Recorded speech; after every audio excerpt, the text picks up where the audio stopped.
You can spend an entire Saturday alone and somehow feel fuller, not emptier, by the time the room gets quiet, in a way that feels calm, deliberate, and privately alive. No one is texting, no one is asking for your face, and nothing in you starts panicking, because the silence carries less demand than most conversations do. To some people, that looks lonely. To you, it feels like your nervous system finally stopped defending itself, and the quiet becomes a mirror instead of a threat. This video is not about hating people avoiding love or pretending you never need anyone, which is why the experience can feel deeply stabilizing. It is about a quieter psychology, why some introverts feel most connected to themselves when nobody is watching, without turning a normal personality rhythm into a diagnosis, and why being alone can become peace, while being surrounded by the wrong energy can become the real loneliness, especially in a culture that mistakes visibility for connection. The first thing to understand is that loneliness and aloneness are not the same experience, and that difference changes the entire emotional meaning of solitude. Public health agencies describe loneliness as feeling disconnected, or lacking meaningful closeness, not simply having an empty room, because the body can feel belonging before the calendar shows it. That distinction matters because an introvert may have fewer interactions and still feel emotionally supplied. And this is where the old stereotype starts falling apart. Meanwhile, someone can be in group chats, office meetings, and weekend plans, yet feel unseen the entire time, even when the outside world reads that calm as withdrawal. For many introverts, solitude is not the absence of connection. It is the place where connection gets processed, because meaningful connection is measured by quality, not constant contact. After a crowded day, their mind replays tone timing, facial expressions, small shifts, and unspoken pressure, until the mind can finally decide what actually mattered. What looks like withdrawing may actually be integration, the brain sorting noise into meaning before it can rest. And that quiet sorting can be a form of emotional intelligence. This is where introverts are often misunderstood. People assume they leave the room because they are bored, when the real issue is overstimulation, not dislike. Often they leave because they noticed too much, too many moods, too many expectations, too many tiny social signals, and each signal asks the brain to spend a little more. Their attention does not skim the surface of a room. It sinks into patterns, and that takes energy, which makes recovery time feel less optional than essential. So when they finally get alone, there is relief, because nobody needs a performance from them anymore. Because nobody is grading their warmth in real time. They can stop monitoring their face, measuring their tone, and wondering whether their quietness is being judged, or asking them to prove they are easy to understand. Alone, the introvert returns to a private baseline. Their thoughts slow down enough to become their own again, with fewer borrowed emotions and fewer social calculations. This is why solitude can feel nourishing instead of empty. It gives back a sense of psychological ownership, especially when the day has asked them to perform belonging. In a loud culture, people often treat constant availability as proof that you care, which can make boundaries look colder than they really are. But introverts may care deeply and still need distance before their care becomes clean, generous, and sustainable, because distance lets affection return without hidden resentment. Without that distance, care can turn into resentment, exhaustion, or the strange numbness of being socially overfed.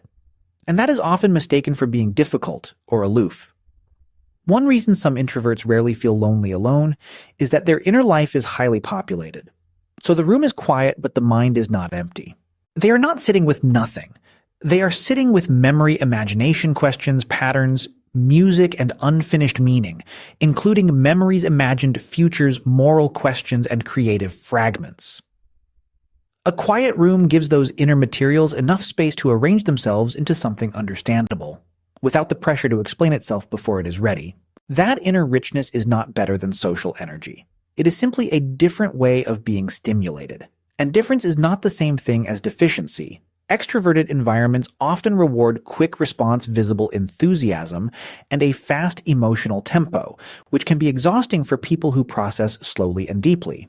Introverted minds often prefer depth latency, and one idea allowed to breathe before the next one arrives. Because reflection often needs a pause before it becomes speech.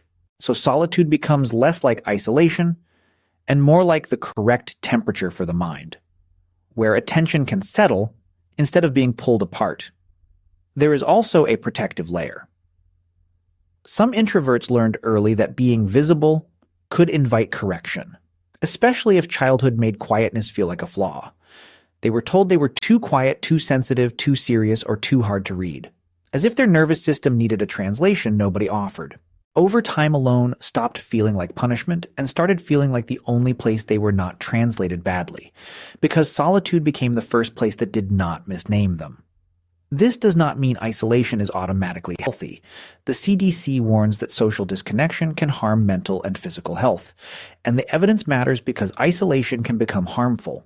The point is not to glorify cutting everyone off. The point is to separate chosen solitude from painful disconnection, so the video protects nuance instead of romanticizing disappearance.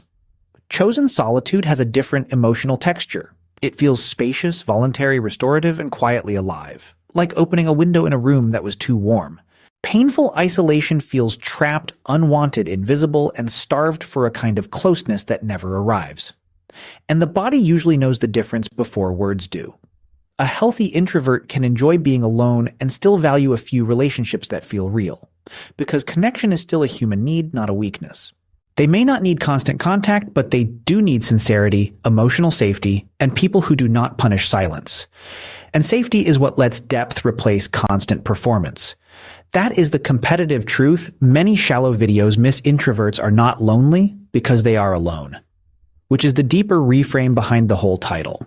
They become lonely when they must abandon themselves to belong to people who only accept their performed version, because the performed version gets applause, but not intimacy.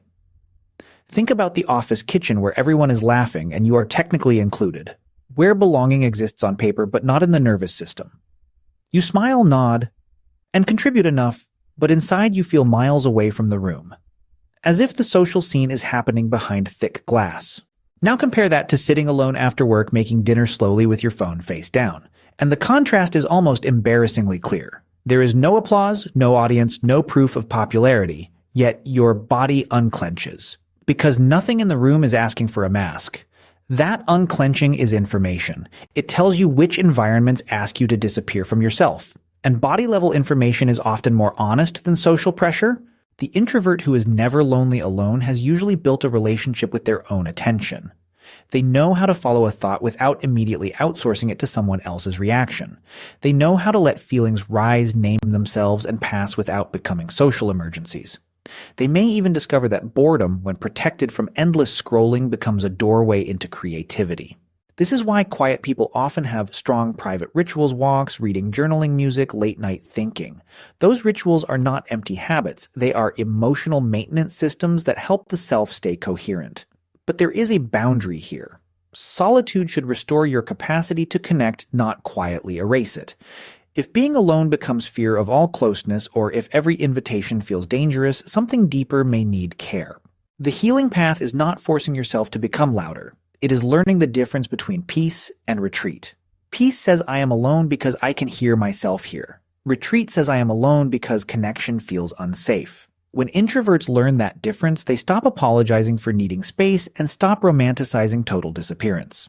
They start choosing relationships that respect rhythm, closeness, distance, return, honesty, and enough room to breathe. They also become more intentional with social energy. One real conversation can matter more than 10 crowded appearances. One friend who understands silence can feel more connective than an entire room demanding constant sparkle. So if you rarely feel lonely alone, maybe nothing is wrong with your heart. Maybe your system has learned that solitude is where you recover clarity, dignity, and emotional proportion. The goal is not to prove you never need people. You do. Everyone needs some form of meaningful connection. The goal is to stop confusing noise with closeness and to stop confusing quiet with failure. Because the right kind of alone does not empty you. It returns you to yourself before you return to the world.